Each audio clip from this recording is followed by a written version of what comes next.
I find myself thinking about recent Chinese history and lessons learned. For example, it's shocking to me how many people in the West aren't really familiar with the Opium Wars in China, for example. I imagine in Britain it's different, but in North America, it's no different. It's no different. And worse than that, we now have a woke sort of woke thing changing history. Well, we haven't done it for the Chinese because we still don't like the Chinese. But the moment we love the Chinese, I can tell you they'll rewrite the history books on the Opium Wars. All right. Okay. So like really monumental turning point in history. I mean, this is sort of what established European dominance to a degree. But anyways, the point is it's a key ingredient in Chinese academics through elementary and high school. They're very familiar, right? So what does that mean? Well, it just means that prior to the Opium Wars, and one of the reasons for the Opium Wars was that, as you just mentioned, gold's going into China, it's not coming out. Well, China back then in the 18th and early 19th century was known as the place where silver goes to die, right? Absolutely. Silver went in, it never went out, right? Sure. And to finance the tea trade, right, this led to the Opium Wars and this triangular trade, tea for silver, silver for opium, opium for silver, silver for tea, right? And that mentality, I mean, it's going to carry through when that's recent history in China. It's a very hard lesson that led to the century of humiliation in that country. And this is taught all through the school system. So they're very familiar with it. So to grab on to the financial philosophy that preceded that maintained China's strength, when they abandoned it, they became weak. I mean, that's a very visceral and near-term lesson that I imagine is instilled in the population. What do you think? Yeah, I'm sure you're right. I must admit, I hadn't thought about it, but what you say makes enormous sense. I mean, the Chinese have an enormous, if you like, knowledge of their own history and their own culture. I can't remember where it was. I went somewhere where there's, I think it was in the Caribbean. Was it in the Caribbean? I can't remember. Greece. I know it was in Greece somewhere, where the Chinese embassy had granted a gift to this particular town. I think it was Zante or something like that. And this was a sort of a statue of a sitting Confucius. This is a message. I mean, absolutely. So as to the point you make about, it was silver in the Opium Wars. Now it's gold. I think you're dead right. But this time, I don't think the Chinese will be playing it in quite the same way they played it then. So they will have learned. We haven't. We've forgotten. You make a very interesting point, which hadn't occurred to me. But good one. Well, and it's a different China today, right? From a technological advancement standpoint. Yeah. I mean, they're way ahead of us. They're way ahead of us. I mean, just look at what these electric car. The EVs, electric vehicle thing. I mean, both America and Europe are, talking about or have already put in 100% tariffs because it'll wipe out their own motor manufacturing capability. Right. They say that the Chinese are subsidizing these companies and all the rest of it. I mean, I don't know. Very often this sort of thing is actually made up rubbish. But the fact of the matter is that in China, they are ahead of us in technology. And that's our fault. I mean, Trump turned around and said, right, we're going to isolate you from American technology. So what do? They invented it for themselves.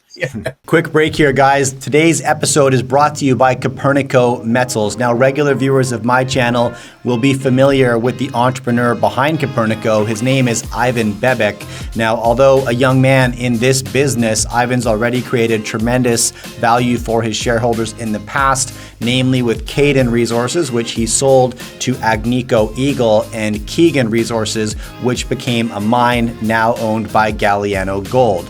Now, Ivan has surrounded himself with expertise from BHP, Newmont, and Barrick on his board at Copernico Metals. Check out copernicometals.com. Now back to the interview.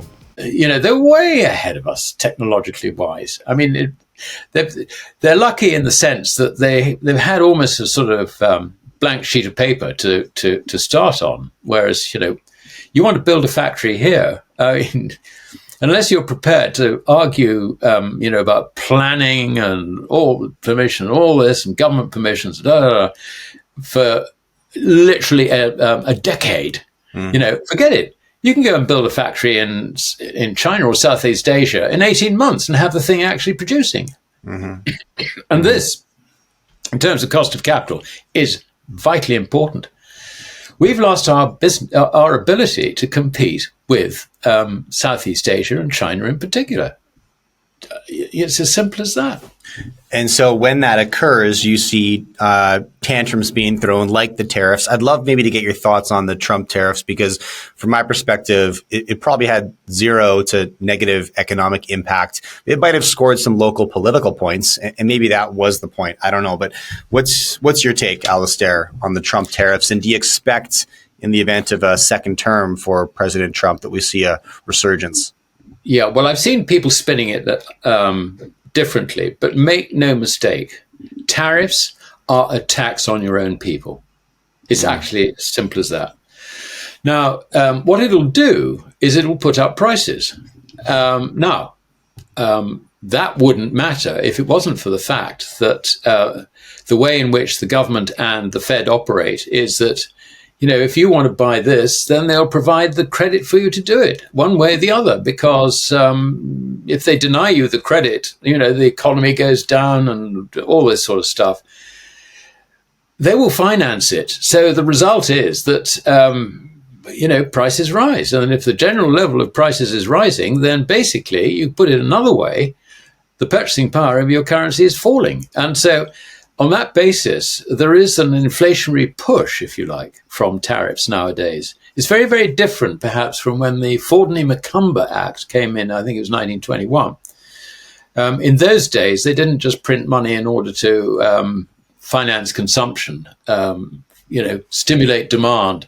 That really came with FDR, which actually just screwed things hugely. I mean, we all like the idea of the New Deal and all the rest of it, but that's Keynesian stuff. I mean, and complete nonsense.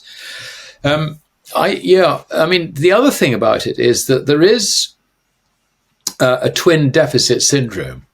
Now, what this means is, if you sort of follow through the national accounts, if the government is running a budget deficit, then this inevitably feeds through into a trade deficit. Now, the swing factor in this is savings. If people increase their savings, then that decreases the trade deficit relative to the budget deficit. But that's not what we're seeing at the moment. What we're seeing at the moment is savings are being completely destroyed in America. I mean, they've gone negative.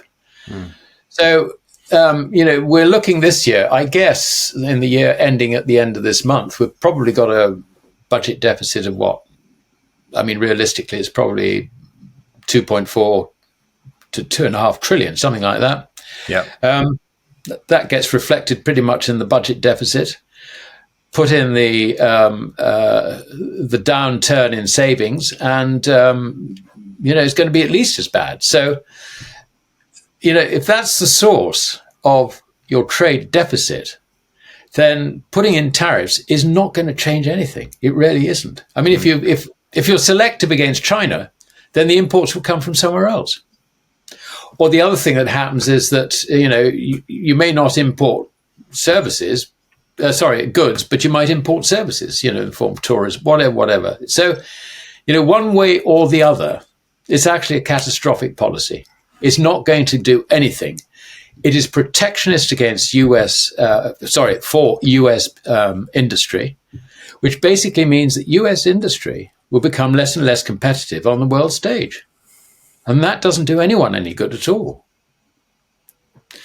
Right. So in summary, I don't think these tariffs are a very good idea.